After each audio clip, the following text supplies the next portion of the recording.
Rebienvenue, chers frères et sœurs et amis en Jésus-Christ. Ça me fait extrêmement plaisir de vous accueillir pour cette dernière méditation dans notre marche vers la fête de Pâques, donc vers la célébration de la résurrection de notre Seigneur Jésus-Christ.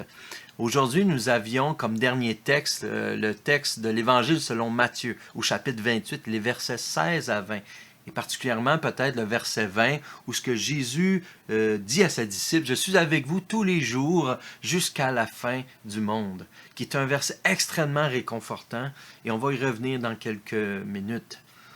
Permettez-moi tout d'abord de vous amener au début de la Genèse, dans le premier livre de la Bible, où ce qu'on voit qu'Adam et Ève étaient dans la présence de Dieu. Dieu marchait dans le jardin. Ils étaient parfaitement heureux. Ils étaient dans ce paradis terrestre.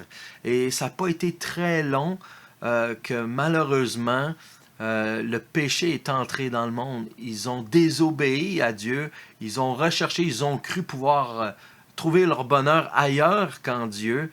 Et leur premier instinct, leur premier réflexe après avoir péché a été de s'éloigner de Dieu, de se cacher à cause de la honte devant la sainteté de notre grand Dieu. Mais bien qu'en se cachant, leur besoin d'être dans la présence de Dieu était toujours là, car Dieu, il est la vie. Et loin de lui se trouve la mort. Et voilà la condamnation qu'amenait le péché.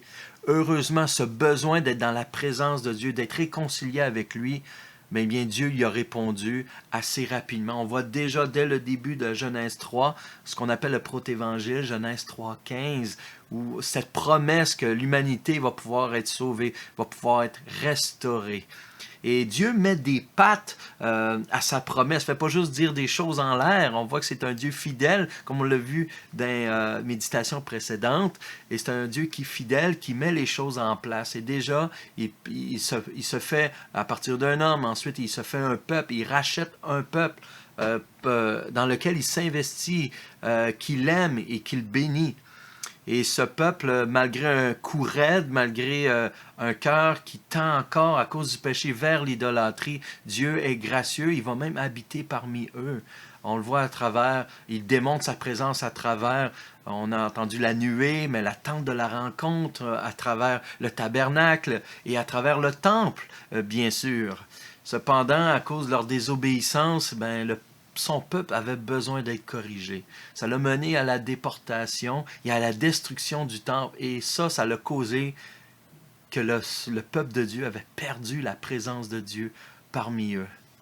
Et c'est une tristesse immense. Tout ce qui leur restait, c'est quelques petits prophètes, des fois, qui ont parlé ici et là, mais ça l'a mené vers une période de plus de 400 ans où on n'avait plus de nouvelles. Et comment Dieu va-t-il remplir sa promesse? Est-ce qu'il a oublié son peuple? Qu'est-ce qu'il va faire pour racheter l'humanité? Et voilà enfin qu'arrive le héros de l'humanité, qu'on fête à la fête de Noël, qui est la naissance de Jésus. Jésus-Christ, Dieu fait homme, qui vient parmi les nations, qui vient parmi l'humanité pour sa délivrance, pour le sauver, pour le racheter, pour le ramener dans la présence de Dieu.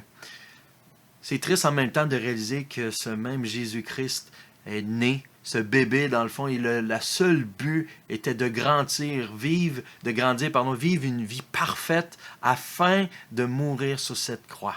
C'était la destination ultime, c'est ce qu'il avait choisi, c'était le plan divin. Il l'a fait parfaitement et heureusement, car à travers cette vie parfaite, à travers cette mort, mais surtout à travers la résurrection de Jésus-Christ, c'est ce qu'on fête à Pâques, eh bien Dieu a accompli sa promesse de bénir toutes les nations. Et le salut a été enfin ouvert à toutes les nations, toutes les tribus et toutes les langues, ce qui permet qu'aujourd'hui aussi, nous puissions en bénéficier. Car aujourd'hui aussi, nous sommes errants sans Dieu. Nous avons besoin de sa présence parmi nous. Dieu avec nous. Vous vous rappelez, Jésus sera appelé Emmanuel, Dieu avec nous. Et c'est ce que nous avions besoin. Et la fête de Pâques nous rappelle que même si on ne le voit pas toujours, même si on ne pense pas d'en avoir besoin, eh bien Dieu a répondu à notre besoin le plus profond de notre âme, d'être réconcilié avec lui. Et à Pâques, on se rappelle bien sûr de sa mort, mais surtout, ce qui est important, on se rappelle de sa célébration. On ne fait pas juste s'en rappeler, on se rappelle de sa vie, pardon. On ne fait pas juste s'en rappeler, mais on célèbre sa vie. On célèbre sa résurrection, lui qui donne la vie à travers elle.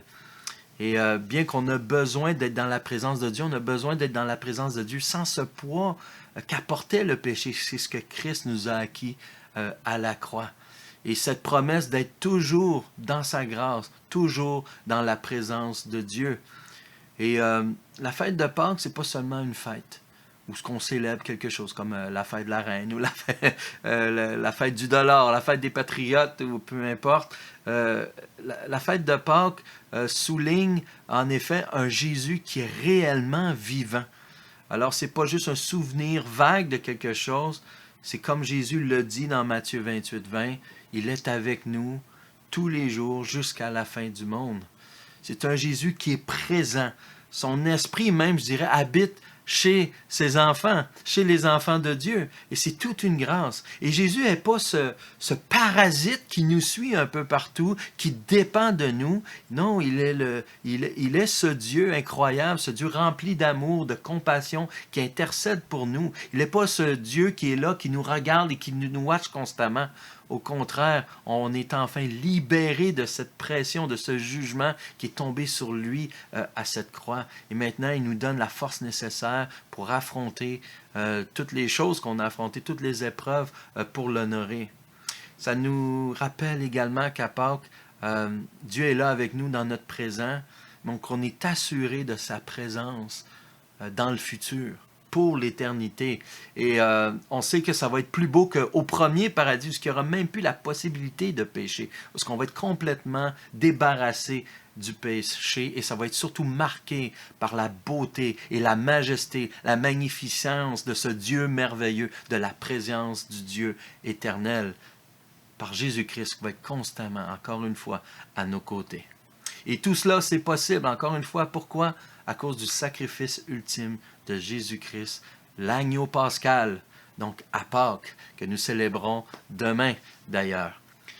Alors finalement, j'espère que cette série de méditations vous a fait beaucoup de bien, vous a béni, mais surtout qu'elle vous a donné envie d'approfondir les Saintes Écritures, d'ouvrir la Bible et de lire quelques versets à tous les jours afin de connaître ce grand Dieu éternel, afin de profiter justement de cette présence qu'il nous offre, lui qui est avec nous à tous les jours et qui garde ses enfants pour l'éternité.